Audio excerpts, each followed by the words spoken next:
विकसित भारत संकल्प यात्रा हमीरपुर जिला के बड़सर उपमंडल के हरसौर में पहुंची, जहां पर विकसित भारत संकल्प यात्रा के तहत केंद्र सरकार की कल्याणकारी योजनाओं से लोगों को रूबरू करवाया गया।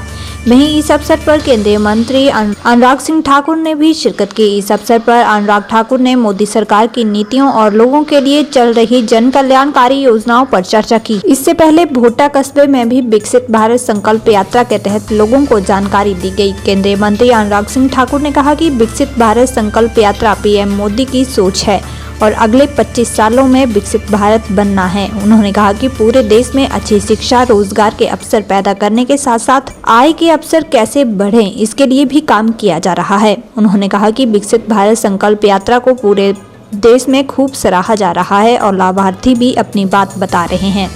उन्होंने कहा कि देश में पहली बार ऐसा प्रयास हुआ है कि सरकार जनता के द्वार पहुंची है।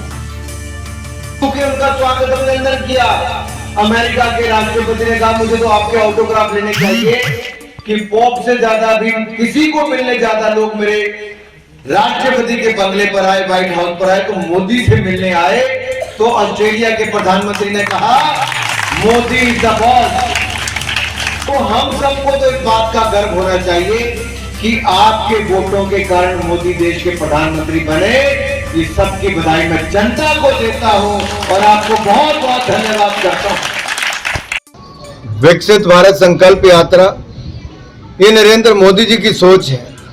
एक देश के हर नागरिक को संकल्प लेना है विकसित भारत अगले 25 वर्षों में बनाना है।